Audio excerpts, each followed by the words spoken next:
ഇവാഞ്ചലിയും അനുദിന സുവിശേഷ വിചിന്തനം.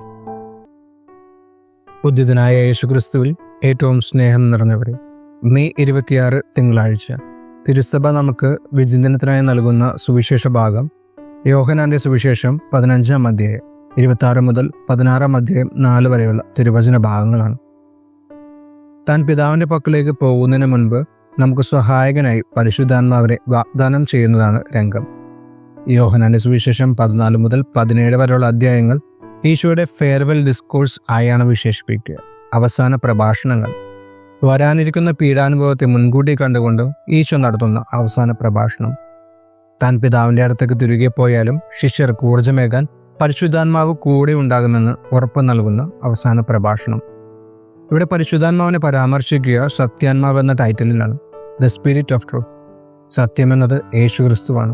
ആ ക്രിസ്തുവിന് സാക്ഷ്യം നൽകാനാണ് പരിശുദ്ധാത്മാവ് ഇവിടെ ആയിരിക്കുക.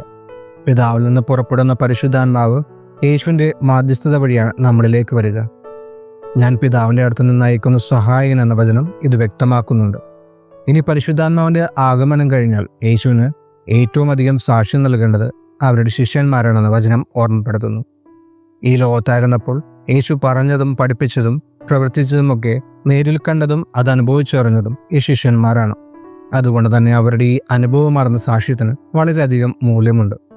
ഇപ്രകാരമുള്ള സാക്ഷ്യത്തിന് നേരിടേണ്ടി വരുന്ന പരിണിത ഫലങ്ങളെപ്പറ്റിയും സുവിശേഷം രേഖപ്പെടുത്തുന്നുണ്ട്. അവർ നിങ്ങളെ സിനഗോഗുകളിൽ നിന്ന് പുറത്താക്കും. നിങ്ങളെ കൊല്ലുന്ന ഏവനും താൻ ദൈവത്തിന് ബലിയർപ്പിക്കുന്നു എന്ന് കരുതുന്ന സമയം വരുന്നു. പ്രിയപ്പെട്ടവരെ, അവഗണനയും മരണവുമാണ് ഈ ലോകത്ത് ശിഷ്യരെ കാത്തു നിൽക്കുന്നത്. വ്യാഖ്യാന ഗ്രന്ഥങ്ങൾ ഇതിനോട് ചേർത്ത് മാർക്കോസിന്റെ സുവിശേഷം 13 അധ്യായം 9 മുതൽ 11 വരെയുള്ള വാക്യങ്ങൾ വായിക്കാൻ നിർദ്ദേശിക്കുന്നുണ്ട്. വേദനകളുടെ ആരംഭം എന്നാണ് ഈ ഭാഗത്തിന്റെ തലക്കെട്ട്. വചനം കുറിക്കുക ഇപ്രകാരമാണ്: അവർ നിങ്ങളെ ന്യായാധിപ സംഘങ്ങൾക്ക് ഏൽപ്പിച്ചു കൊടുക്കും. സിനഗോഗുകളിൽ വെച്ച് നിങ്ങളെ പ്രഹരിക്കും.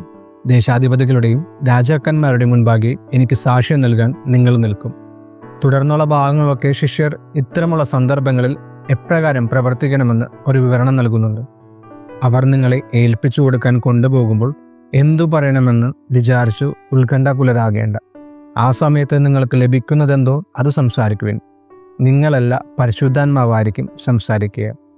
സ്നേഹം നിറഞ്ഞവരെ, ഈശോ സ്വർഗത്തിലേക്ക് ആരോഹണം ചെയ്യുന്ന വേളയിൽ ഭൂമിയിൽ നമ്മുടെ പ്രതിസന്ധികളിലും യാതനകളിലും കണ്ണുനീരിലുമൊക്കെ അവ ധീരതയോടെ നേരിടാൻ നമ്മോട് കൂടെ പരിശുദ്ധാത്മാവ് ഉറപ്പായും കൂടെ ഉണ്ടാകുമെന്ന് മേൽപ്പറഞ്ഞ സുവിശേഷ ഭാഗങ്ങളിലൂടെ ഈശോ ഊന്നി പറയുന്നു. ദുർഘടം പിടിച്ച നിമിഷങ്ങളിലൊക്കെ നമ്മളല്ല, നമ്മളിലൂടെ യേശു അയച്ച സഹായകനായ പരിശുദ്ധാത്മാവായിരിക്കും പ്രവർത്തിക്കുക. അതുകൊണ്ട് ഈശോ ഈ ശിഷ്യന്മാരോട് പറഞ്ഞ ഈ വചനഭാഗങ്ങൾ നമുക്ക് ബലമേകണം. അവൻ്റെ വചനത്തിൽ അടിയുറച്ച് വിശ്വസിച്ച് അതിൻ്റെ ബലത്തിൽ എല്ലാ പ്രയാസങ്ങളും നേരിടാൻ നമുക്കൊരുങ്ങി നിൽക്കാം. യേശുവിൻ്റെ അനുയായികളായ നമ്മളും അവൻ്റെ ശിഷ്യന്മാരാണ്. സ്വന്തം ജീവിതത്തിൽ മറ്റുള്ളവരുടെ മുൻപിൽ യേശുവിനെ യഥാർത്ഥ സാക്ഷികളായി മാറിക്കൊണ്ട് ജീവിച്ചുകൊണ്ട് യേശുവിലെ മറ്റുള്ളവരെ ആകർഷിക്കാൻ നമുക്ക് പരിശ്രമിക്കാം. ദൈവം നമ്മെ സമൃദ്ധമായി അനുഗ്രഹിക്കട്ടെ.